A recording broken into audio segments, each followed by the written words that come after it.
We are officially 2 minutes late.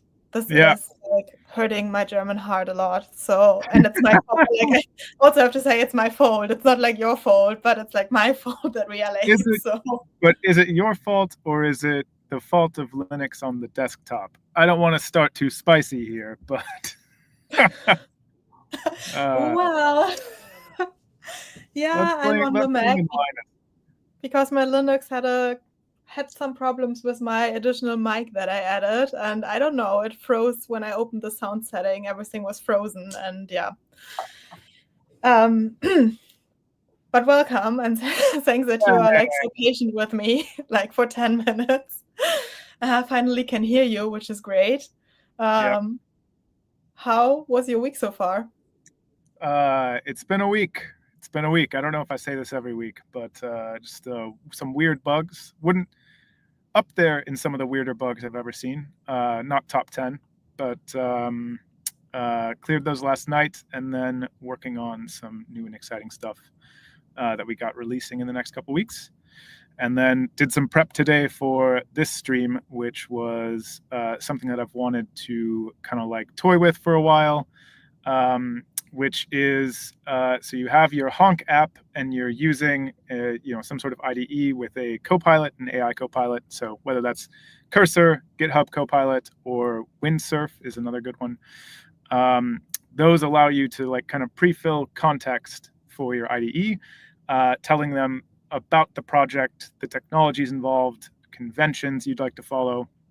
And I always thought that'd be a perfect spot to give enough context about what a HONC app is and how the IDE should treat new code in when you're developing in a HONC app. So that's the format for today. Is we're going to be taking that for a spin. I can post the link to I put up a gist of the cursor rules file I'm going to use, but I'll show that eventually. But yeah, I'm excited. I'm excited about today because I also don't know. I don't know what I'm going to build. Yeah, I'm like, I was excited because I learned more about cursor rules. I haven't really worked with them so far, so I'm excited to learn as well. And also, maybe it's worth mentioning that you don't wear a unicorn costume because it looks a little bit like a unicorn. It's a goose, right? So yeah.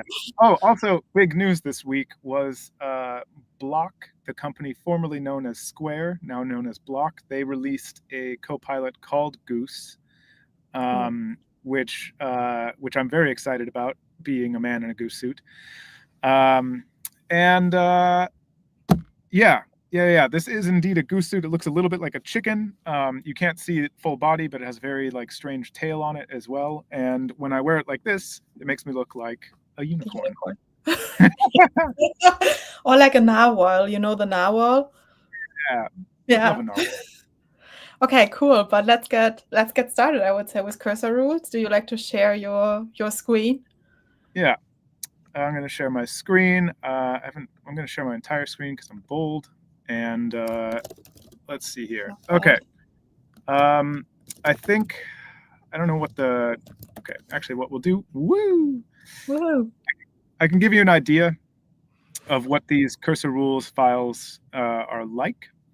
And by the way, so there are websites that kind of index common cursor rule files for different stacks, as well as there's like so on GitHub, you always have these repositories that are called like awesome blank. So there is an awesome cursor rules repository on GitHub that you can find.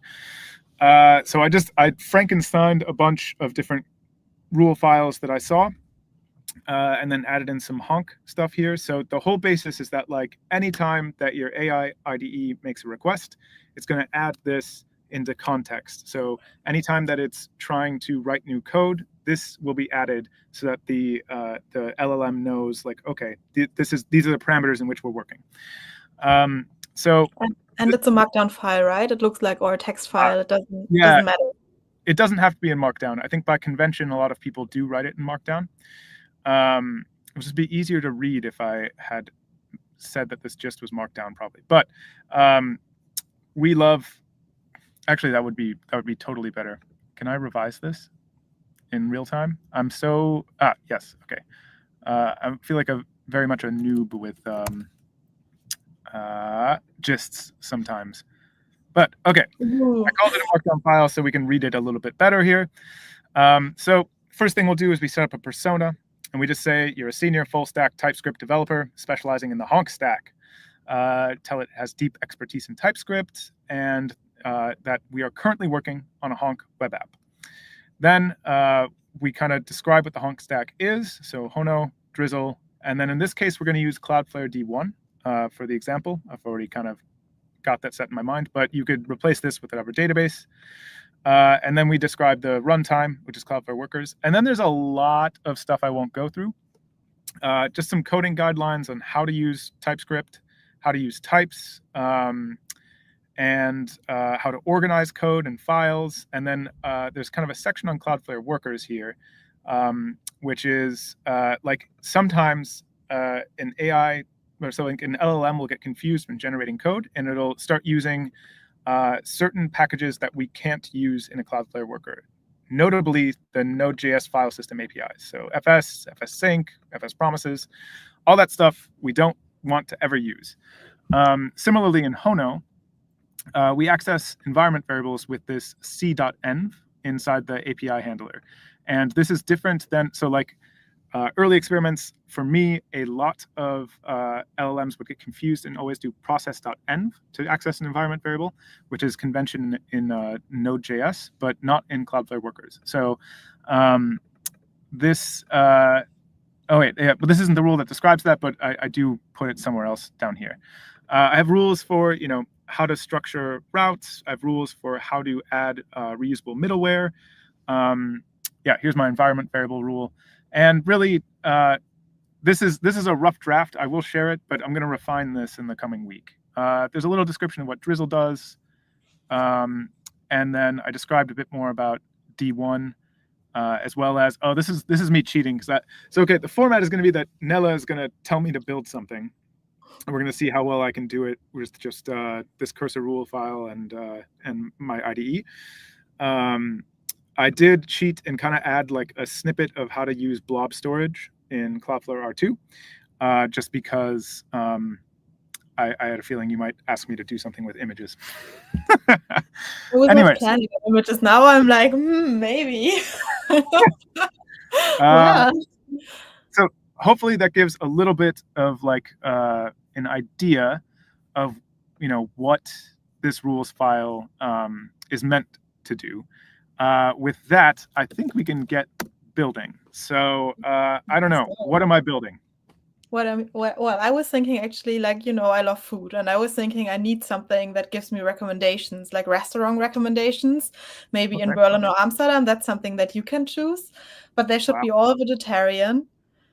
Ooh, okay. And also maybe based on the mood. So I want to give as an input different mood, and based on my mood, it should suggest food for me.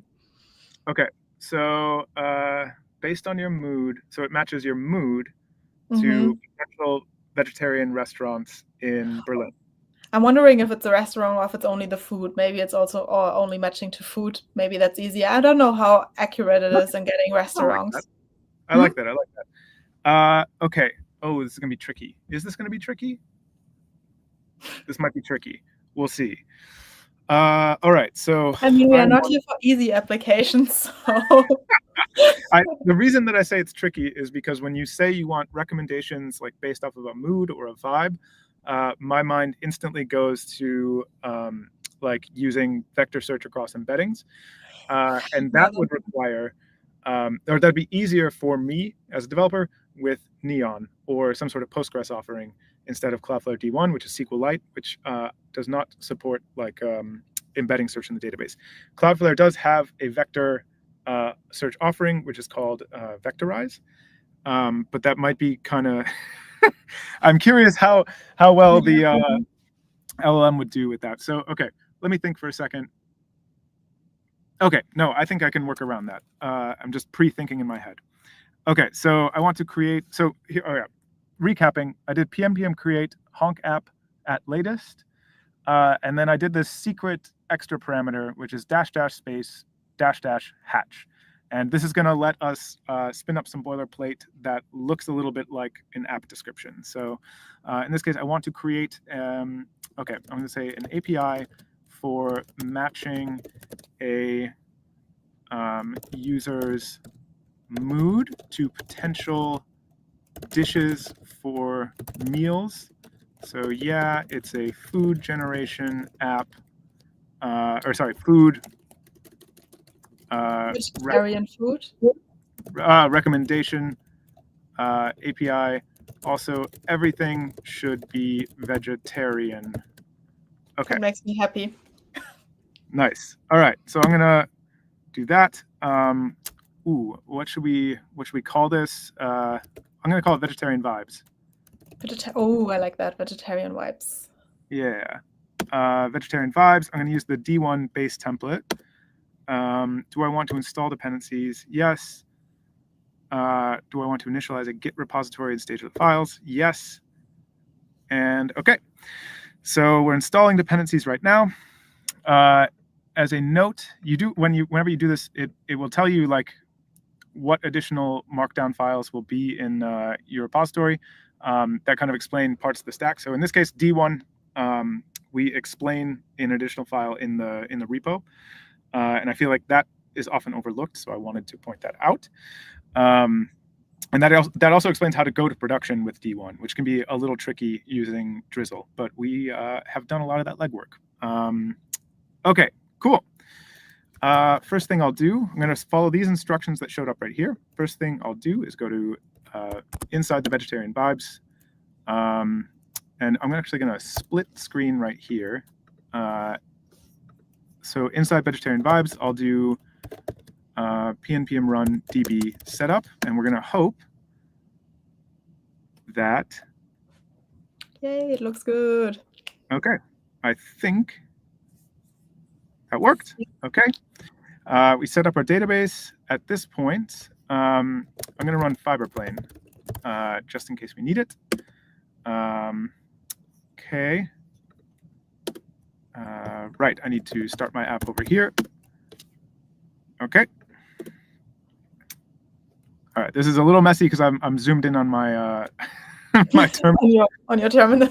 That's okay, but I'm curious. I think I think it's quite powerful because we probably have already some, a good HONO application with some endpoints with a database schema. And I guess if we look at FiberPlane now, we would see our endpoints even without looking at the code. So we might get already an idea. Very true. Okay, thank you for calling that out. I'm gonna open FiberPlane, and let's see, what do we got for routes? We have dishes and recommendations, and then we have these kind of user routes. Maybe let's get all the dishes that AI entered because it seeded the database as well, right? So maybe just use that call. Yes. However, I think it's using Drizzle seed just out of the box, and yeah, just use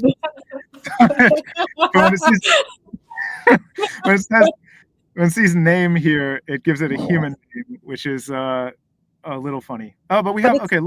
But it's funny. I used it yesterday actually to showcase, and I used it for movie recommendation stuff or movie platform thing, and it actually seeded movies into there, like The Notebook and stuff like that. So I was hoping that it will get some vegetarian dishes, but no.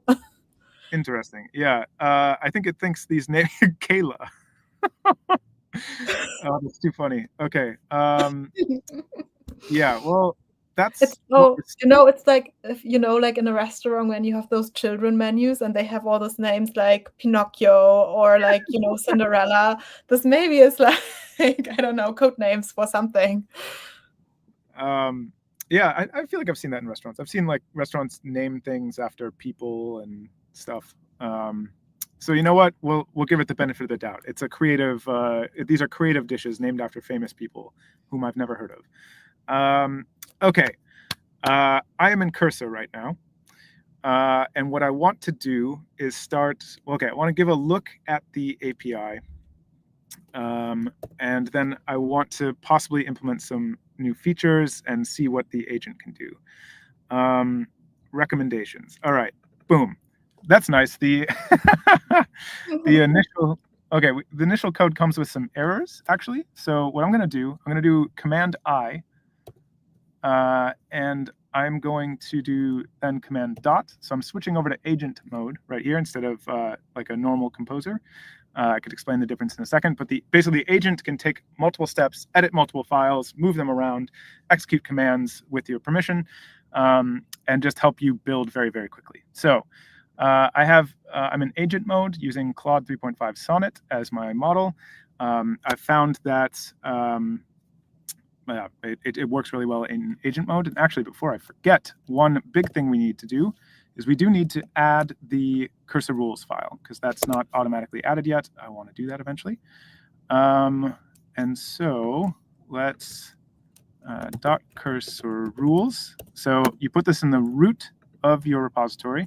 And I'm going to go back here. I'm going to look for the cursor rules here. These are the ones we reviewed earlier. I'm going to paste those into my editor. Okay. And I'll close that file. Now, what do I want my agent to do? Well, I saw some TypeScript errors along the way. So hello there. I would like you to fix the TS errors in this file. However you can. I saw there was user management. Could you remove the user management features for now? I do not need them. Possibly refactor into another file. So it's out of view. Then start implementing the mood. Okay, we kind of need an idea of how we want to go about mood, right? So yeah. You know what? I'm just going to give it high level. Try implementing the mood-based filtering logic.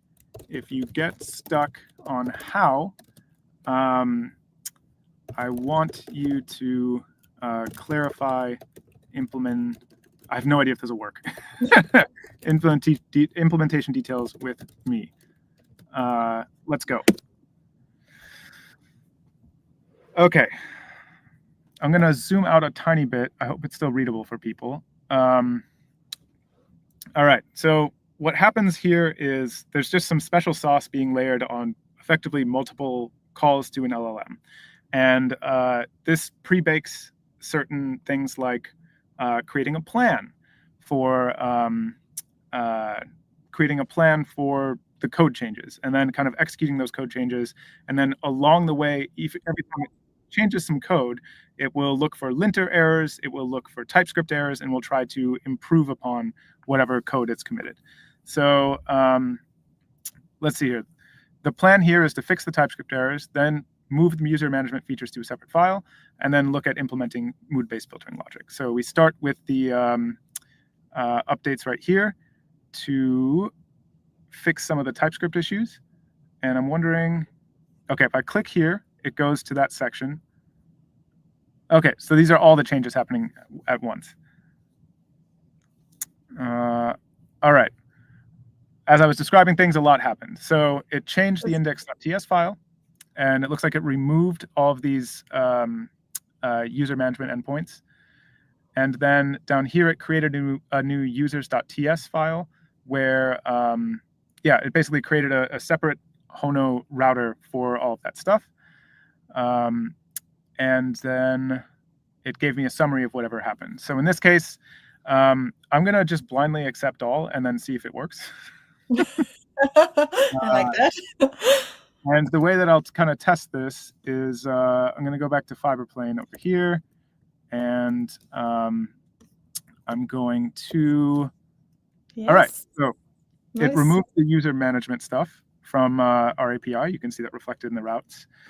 And then if there were TypeScript errors before that would have caused anything to be a runtime error, those aren't happening now. I see. Okay. You don't have a body probably, right? You need to post something.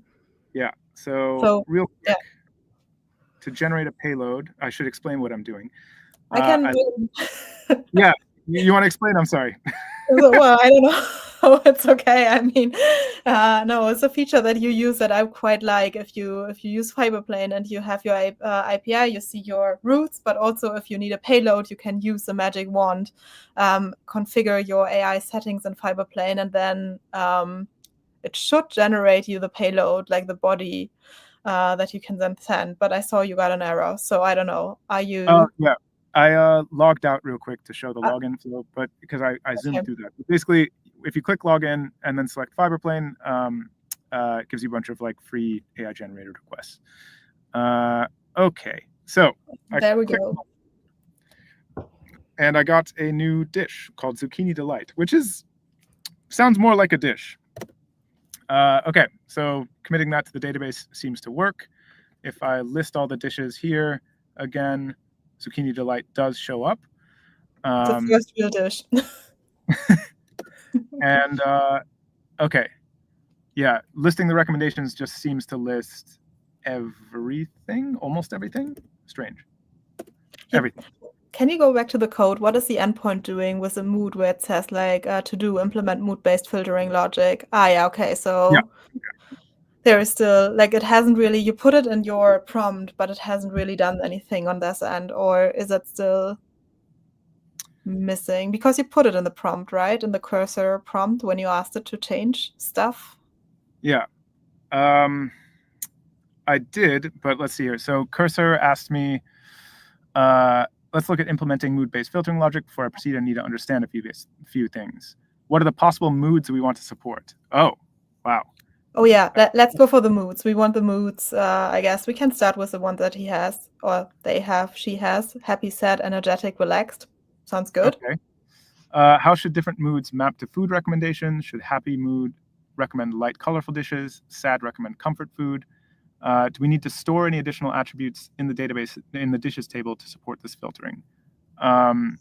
Okay, this is where I'm going to get a little lazy because at a technical level, to create recommendations based off of moods and things like that, okay, there's a couple directions we could go. We could like associate moods with every single dish, and then if a specific mood is queried, just show the moods or show the dishes with that mood. But that's going to okay, that's one option, right? So a bunch of prefabricated moods, and then every dish needs to have a mood associated with it. Another option would be to take every single dish in our database, put it in an LLM, and then tell it, this is my mood. What are the best dishes from this list? I like the LLM approach. I'll let you decide, Nele, which you could also use I don't know how, like maybe it's easy to get Cloudflare and AI binding. You could say, this is my mood. Which dish would you recommend? And then also we enter this dish in our database. It's not selecting from the database, but whenever we ask it and explain AI how we feel, it will give us a dish, and then we enter it in the database, and then we kind of get a collection of all the dishes we had throughout the year based on our mood. I don't know. Okay, I kind of like this. All right. Here is what we decided. We actually want the recommendation to be generated by an LLM AI based off of the mood. Then we want to insert, this could get tricky, but we'll see how well Claude handles it. Then we want to insert the recommendation into the database if it does not exist already. We're gonna have to like parse the title out and stuff like that. So that's what I'm thinking. Please help implement this logic. Go. And so I'm purposely not giving it any like an LLM provider or anything like that. I just want to see what it does. I'm curious to find out if it uses a AI binding from Cloudflare, because that would be the easiest in that setup, right? So use Cloudflare AI. It kind of would. It's going for OpenAI. I'm just gonna, what? Okay. Claude's taking the wheel. It told me we need to install OpenAI. That's fine. Okay, looks like that installed fine. Now we need to update the schema to store recommendations. Do we really? We'll find out. that What's that? exists already? Like, Yeah, I mean, we have already a schema for dishes, right? Or maybe it's creating now a recommendation table. I think so. Yeah. Yeah. Yes. Okay, but this is kind of interesting to see. Okay, so it's treating this as different than the dishes, which is fine. I'm just going to let Claude take the wheel. That's what we're doing. Claude is taking the wheel. That's okay. You can see it happen in real time where it's like it first pass, it had some issues with the database schema. It looked at the type errors, like right here, and then it tried to fix those errors, which I think is very cool. So in this case, it looks like it, because we're working with SQLite, it, okay, yeah. Where is this? No? Dish ID. Oh, maybe it was trying, I don't know. I don't know what's happening there.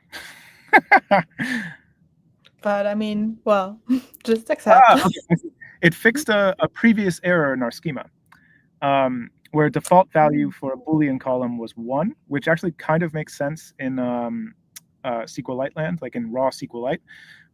So it looks like 1 was being passed here. In actuality, when we wrap SQLite with Drizzle, we can default it to true like that because we want to treat it as a Boolean. Okay, looks like Claude moved on to modifying some of the application code. This involves, wow, okay. So it adds OpenAI dependency, and then it added the API key for OpenAI right here, which maybe I can show up here. And now, oh my gosh, it wants to run a command to update the database schema. So that's db generate. I'm going to see if it gets this right because it does also need to migrate. Oh, it knows. Look at that. All right, so this is a good point with HONC apps. Anytime you update your database schema, you first generate. This is also a Drizzle thing. You generate the new schema or migration files, and then you apply them. And we have convenience scripts in the HONC templates called db generate and db migrate that do that. Super nice.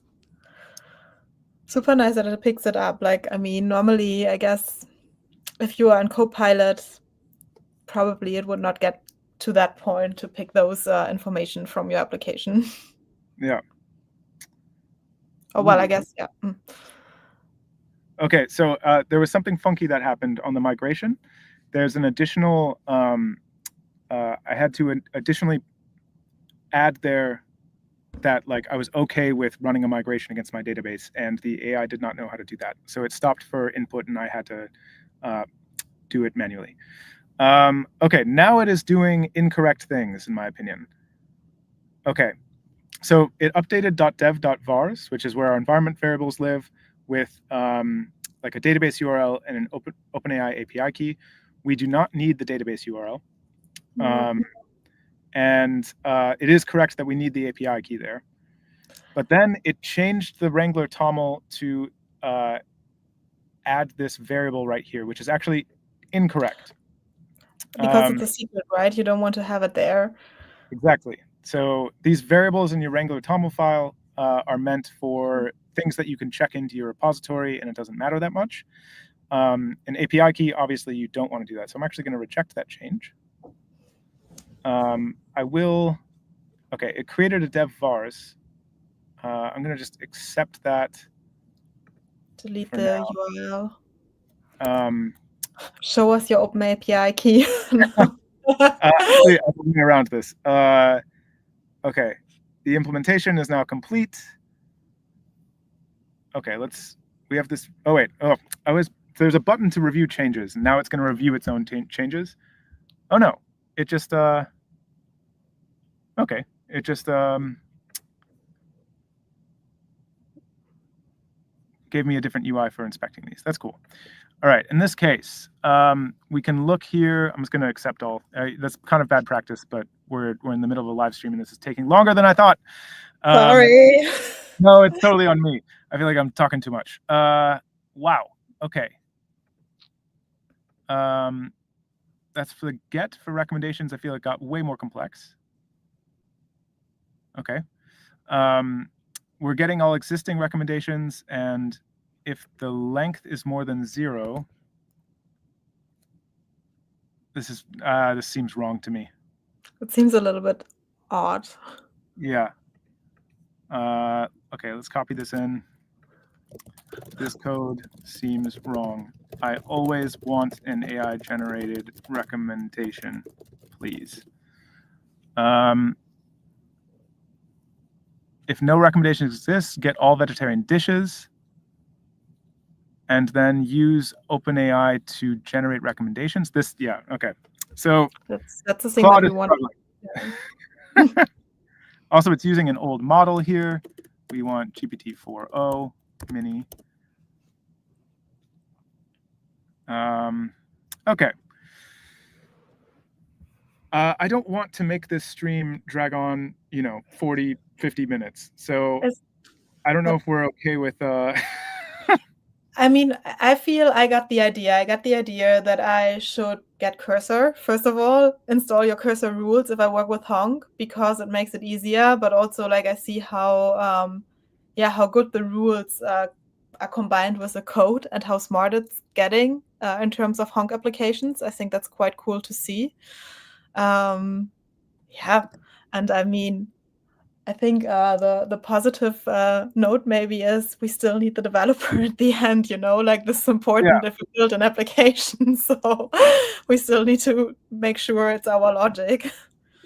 Okay, I'm going to try one thing here, which is, okay, OpenAI API key equals, so this is a little trick to paste a secret. On a Mac, I'm just adding my pasteboard contents right here into this string, and then I'm going to put that in dev vars. I need to update my app. I just want to see if it works. I accepted everything. Okay. We have our API key right there. I'm going to pop open here, and mood is required. Ooh, we need to put we need in a get call. Mood, yes. So we added a query parameter for mood happy. Okay, yeah. So it's still doing kind of the buggy thing where it just returns. We get everything. Recommendation. All right. I have something to work with. No, well, that's okay. I think maybe the example, as you said, you would normally do vector search on things like that with recommendations. So maybe it was also not the best, but you made working it out. That's super cool. Maybe we should do that again, and I can come up with a new idea. Yeah. Yeah, and I don't know. Yeah, okay, that was pretty fun. That was a little. That was not as advanced as I hoped. Claude did worse than I thought it would, but still not bad. Still not bad. I think it did quite well, to be honest. I feel, well, I mean, but I mean, let's catch up in a week. So next week we are back at 5. Maybe we build another app. Maybe we do something completely else. We don't know yet, but we will announce what we do in time. So yeah, see you next week. Bye. Bye.